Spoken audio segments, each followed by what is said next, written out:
అందరికీ నమస్కారం. Welcome to my channel insight India with Bhogi. సంతోషంగా సాగిపోవాల్సిన ఆ ఇంట్లో ఒక్కసారిగా చీకట్లు అలుముకున్నాయి. కన్నవారి కష్టాలు తీరుస్తానన్న ఆ కూతురు కోటి ఆశలతో చదివించిన ఆ తల్లిదండ్రులకు తీరని శోకాన్ని మిగిల్చింది. భారీ ప్యాకేజీతో ఉద్యోగం సాధించింది. అందరి ప్రశంసలు అందుకున్న తరుణంలోనే ఈ ఊహించని నిర్ణయంతో ఆ విద్యార్థిని తనువు చాలించింది. తిరుపతి మోహన్ బాబు యూనివర్సిటీలో చోటు చేసుకున్న ఈ విషాద ఘటన ఇప్పుడు అందరినీ కలిచివేస్తుంది. తిరుపతిలోని మోహన్ బాబు యూనివర్సిటీలో బీటెక్ చదువుతున్న భువన అనే విద్యార్థిని హాస్టల్ గదులు ఉరేసుకుని ఆత్మహత్యకు పాల్పడింది. చదువులో ఎంత చురుగ్గా ఉండే భువన ఇటీవల జరిగిన క్యాంపస్ సెలక్షన్ లో ఏకంగా 17 లక్షల రూపాయల భారీ ప్యాకేజీతో ఉద్యోగాన్ని సాధించింది.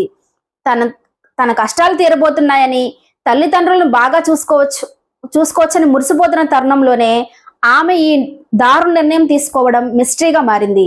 నిన్న రాత్రి కూడా భువన తన తల్లిదండ్రులతో ఫోన్లో మాట్లాడింది. అమ్మా నాన్న, మన కష్టాలు త్వరలోనే తీరిపోతాయి, నేను మంచి ఉద్యోగం సాధించాను అని ధైర్యం చెప్పిన కూతురు మరుసటి రోజు విగత జీవితగా కనిపించడంతో వారు తలడిల్లిపోతున్నారు. భువన మృతదేహాన్ని పోస్ట్ మార్టం నిమిత్తం రుయా మార్చురికి తరలించారు.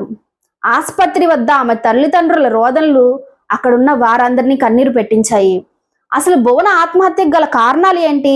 అంత పెద్ద ప్యాకేజీతో ఉద్యోగం వచ్చిన తర్వాత కూడా ఆమెను వేధించిన సమస్య ఏంటి అనే కోణంలో పోలీసులు కేసు నమోదు చేసుకొని దర్యాప్తు చేస్తున్నారు.